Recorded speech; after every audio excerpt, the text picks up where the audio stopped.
Hi, everyone. This is Dr. Dana Rockey. Together with me today is a really special guy, especially in the area of dentistry and dental sleep medicine. And we're talking about Dr. Brandon Hedgecock, and he's from Austin, Texas. Highly respected leader in the areas of dentistry. And yeah, I know, we'll get to that in a second. But dentistry and dental sleep medicine. And, I'm reading your bio here, and I knew some and I didn't know the other. Earned your dental degree from University of Texas Health Science Center, San Antonio. I did not know that. And after graduating from U of T, of course, active member of American Academy of Dental Sleep Medicine and diplomate both in American Board of Dental Sleep Medicine and American Sleep and Breathing Academy. I didn't know that you had family members diagnosed with sleep apnea. That kind of inspired you to practice sleep dentistry. And in addition to generally wanting to help patients, he's passionate about educating other healthcare professionals about sleep apnea. Well, that is, in fact, exactly how I met you. And as an outgrowth of all of this, you formed a completely separate dental practice exclusively treating dental sleep medicine, and you call that Sleep Better Austin. I do know here that you love Austin, Texas, and I have that here in bold, where you enjoy live music and concerts. I know you have a couple of kids, a boy and a girl, and they keep you pretty busy. And I did know that you went to University of Texas, of course, and that you were a 4-year Longhorn on the football team there. I was just wondering whether I have you to blame for beating the heck out of our Trojans out here. So. And you like golf and snowboarding, and thank you so much for being with us, and really appreciate your time today. Yeah, no problem. I know you're a successful dentist in Austin, and you've had a general dentistry practice there, and you do all sorts of things, implant placement, and you name it, you do it. You're really good at all that. How did you get involved in sleep dentistry in such a big way, and why is this a significant part of what you do today? It's interesting. At the time, I had a family member, former father-in-law, actually, who was diagnosed with sleep apnea and really was dealing with a lot of medical problems. We talk about all the medical problems related to sleep apnea, and I was seeing firsthand him go through a lot of these things. And he was not even 60 yet, and he was dealing with being overweight, resistant hypertension. He was on 2 or 3 different blood pressure medications, anxiety and depression, kind of a grumpy guy, and then AFib. And he was getting ready to go through his cardiac ablation procedure for AFib. And finally, the cardiologist that was doing this procedure said, you need to get a sleep study. And of course, he came back, he was severe sleep apnea. He went on a CPAP and he failed and couldn't do it, went on an oral appliance. He calls me up and says, hey, I don't know what you know about sleep apnea or about these oral appliances, but I'm telling you, this thing is a game changer. It's changed my life. I kind of said, oh, that's interesting, and just kind of stored the information and kicked it to the back of my brain. But then I really watched him over the next 6 to 9 months go through, and he lost 60 pounds. He was off 2 of the blood pressure medications. He was off 1 of his anxiety medications. He was a more pleasant guy to be around. His AFib surgery was a success. He didn't have any reoccurrence of his atrial fibrillation. And at the end of it all, he says, this is all based on this appliance that I'm wearing, this thing I'm sleeping with in my mouth that is taking care of my sleep apnea. When I saw that, I said, I really need to look into this. And so I started looking and learning, and I went to some courses. And of course, I'm the type of guy where if 1 course is good, then 10 courses is even better. So, course after course after course, and learning about it. And then thinking back to my childhood years, my grandfather died at 63 of a heart attack.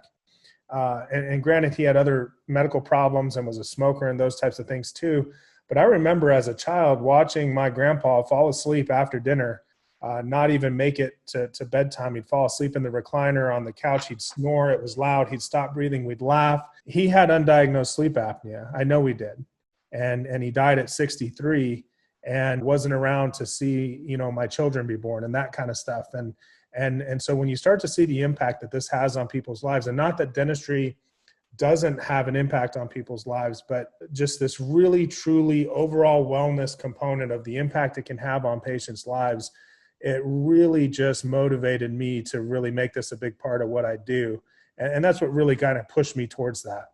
There was one woman in particular that was married to someone for quite a long time, and she's now in her 80s, and that husband passed away. She remarried late in life, and someone also in their 80s, and had this glorious little relationship going. The problem is she snored. Now, how many times have we heard about our wives complaining about husbands? But she snored, so we did an oral appliance for her, and it completely stopped that. And this little old guy that's now her husband came in and said, you know what, I don't know whatever it is you did, but we are thrilled and I owe you everything. So Oh, put him back in the same, put him back in the same bedroom. Yeah, and it's amazing. And you know, that was one of my first patients, was getting ready to celebrate her 25th wedding anniversary, going on a cruise. And she's been in a separate bedroom for 5 years with her husband, and she's worried she's going to ruin her anniversary trip because of her snoring. And you know, this appliance comes in, she comes back, she's like, you know what, not only was that anniversary trip amazing, now at home we're back in bed together, and our marriage has been rekindled. I mean, so what it does for just overall health and wellness, the psychological component of it, the relationship aspect of it. There's so many areas of life that we can impact with better sleep. I truly believe, you know, we talk about diet, sleep. I mean, it's one of the 4 pillars of health. And I think a lot of times as Americans, we take that for granted because we have, you know, all night movies and shift work and Netflix and, you know, everything else. But truly, it's one of the 4 pillars of health. And see, the professional athletes know this. You won't ever see a professional athlete out there that doesn't get a full 8 to 10 hours of sleep, because they know how important it is to recovery, their body, you know, all these types of things. That kind of leads into my second question here. Can you explain to our viewers why dentists have such a unique vantage point, and how are you personally making an impact on the health of patients? Yeah, that's a good question. There's a couple components to that. First of all, we're looking in mouths, and there's a lot of oral signs of sleep apnea. When we look at the Mallampati score, we look at the size of the tongue, we look at the back of the throat, we look at the teeth and the arches and the palate and all these types of things that we're trained to look at as dentists. And if we're trained to look at it the right way in terms of could this be impacting airway, it's right in front of us. So every time we open up a patient and the patient opens and we can look inside their mouth, there's signs and symptoms that can lead us down the path of, you know, this person might have an airway issue, especially when we can compare it to their medical history and maybe some of their medications they're on and things like that. We can correlate. And, you know, that's the cool thing about dentistry these days is with the oral systemic component of, we know the impact of diabetes, we know the impact on heart disease and periodontal disease and decay and all these things. The mouth is the gateway to the body. And we see that. And what starts in the mouth can spread in terms of inflammatory response, in terms of bacteria, in terms of, you know, virus infection, all that kind of stuff. Secondarily to that, our patients come in and we get more time with them. You know, when you go to the physician, you're in there for, you're there for an hour or 2, but the actual time you get with the physician, typically in a typical physician model, American physician model, you have 4 to 6 minutes with your doctor. And they're so focused on treating all the things or the issues or the emergent problems. But when you go to your dentist and you're getting a cleaning, you're in the chair for an hour, you're with the hygienist. I think there's just more opportunity to have those discussions. And so I think that's the other part of that. Well, boy, you're really in my wheelhouse now, because for the last 10 years, and I've been thinking about it for the last 5, I've been practicing what I call wellness-based dentistry or integrative dental medicine, which is in fact the oral systemic issue that you talked about. So I guess I'm going to have to get you back again, and we're going to have to talk about oral systemics. But part of that process is, personally, I work with physicians to help them treat their patients' medical conditions that have an oral systemic component, just like periodontal disease. You mentioned that goes hand in hand with diabetes, for example, rheumatoid arthritis, you name it. I also know that you collaborate with physicians to help them educate and screen and test their patients for sleep apnea. What are some of your challenges in establishing those relationships with physicians, and where have you found success? It's totally the key to my program, and in many different ways, and how we work with physicians, and we work with physicians in different ways through different businesses. The most challenging component of working with physicians is time. They're busy. They're really busy. They have a lot of patients. They're between patients. Physicians are overwhelmed with paperwork and insurances and Medicare and regulations and OSHA and HIPAA and just, everything. And when you look at the insurance model and the hospital model and what it's done to a lot of physician reimbursements, they're having to see double, triple the patients in order to continue to have the same amount of productivity and that kind of stuff. And so time is the component. In some cases, it's education. In some cases, if you're talking to some primary care physicians, maybe some internal medicine physicians, urologists, things like that, they don't get a lot of sleep medicine. They don't get a lot of sleep background. Just like you and I got zero sleep apnea in dental school, at least I know I got zero sleep apnea in dental school. They get very minimal. Yeah. So they're trained to kind of identify the issues and problems and then refer to the sleep physician. But even that, there's again, the time component and the knowledge component. And so we spend a lot of time, one, we're very flexible. So when we can meet with physicians, sometimes I'm meeting with physicians after hours.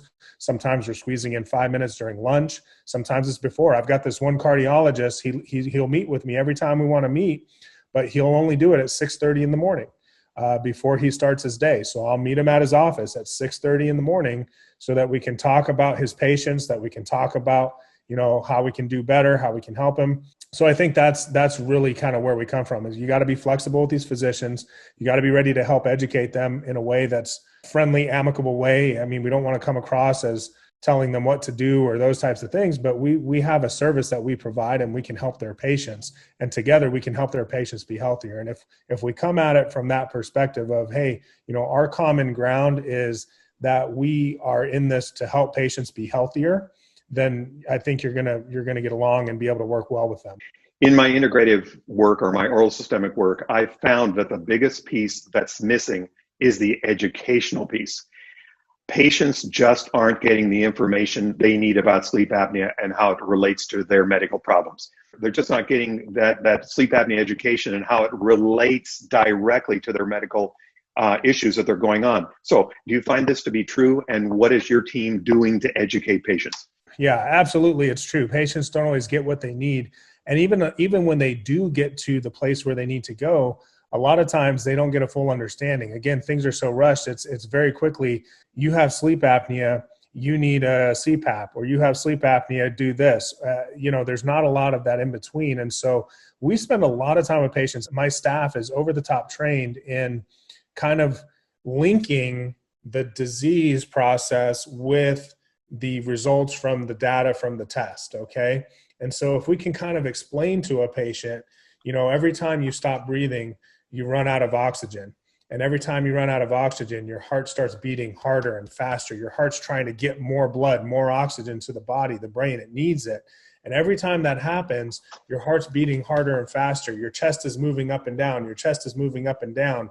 And then your brain releases adrenaline, this cortisol response, this release of hormone to get your body to wake up and start breathing again. And, that throws off your hormone balance. The heart beating harder and faster has an effect on the arteries and the veins, and that results in blood pressure issues. And, we can kind of link that together. And then at the end of the day, the bottom line is, look, if you don't do something about this, if you don't take care of this and treat this, and it's severe enough, then all of these things that are happening are, one, going to make you less healthy, but two, they're going to take years off your life. Okay. From the perspective of helping a patient understand exactly what's happening, why it's happening, and then why it's important to treat, we're able to get patients to all of a sudden kind of buy in, and patients are like, oh yeah, because not every patient, strangely enough, not every patient that has sleep apnea has the signs and symptoms of, I'm tired all the time, I don't sleep well, I wake up frequently. For some patients, they feel like they sleep fine, but they have these comorbidities and these medical problems. And it's harder to convince those patients, because it's kind of like the patient with a toothache. I know I have a problem, I need to fix it. That person's always quicker to take care of the issue than the patient where you're like, hey, you have a big cavity on your tooth. And they're like, yeah, but it doesn't hurt. So what I'm getting from you is two things. Number one, the education. Patients aren't getting the education. So you want to provide that education to them, understanding of the problem. And secondly, and maybe more importantly, is that link to their medical issues that are going with that. And the explanation, that's the linkage of the two that gets them maybe to act on the problem. I think so. I think when patients are able to understand the issue and the link and then how it relates to them individually, it does no good to talk to the patient about blood pressure if they don't have a blood pressure problem. Studies seem to suggest that CPAP users aren't fully using their devices within 1 year. As a dentist, what are you doing to provide an alternate solution and help patients get treatment so they don't go around untreated. Yeah, I think that's the most important thing is it doesn't matter what treatment modality you have. If you have this, you need to make sure it's treated. And so if one modality doesn't work for you, then we've got to go to the alternative modalities. And so, CPAP is very common, but like you said, most people aren't using it. The studies would suggest it's under 40% of patients who get a CPAP are using it every night, which isn't good enough. I've got practices and actual data from physicians that we've worked with and worked in their offices that show it's lower than 20% in some of these practices. And so as a dentist, we can provide an oral appliance that is a mouth guard, a mouthpiece that's going to stabilize the jaw. It's going to hold the jaw and the tongue forward, prevent it from collapsing. And in many cases, it'll have equal outcomes as a CPAP would have if a patient was able to use it. I can never tell you it's 100% successful, but I can tell you that in most cases, it's better than nothing at all. From my knowledge, a CPAP is very effective if it's used correctly and used diligently. But yes, a CPAP not used at all is what I term a CPAP failure. And an alternative, even though it may not be as effective as CPAP, an alternative is still helping to treat the patient to some degree, mitigating the problem.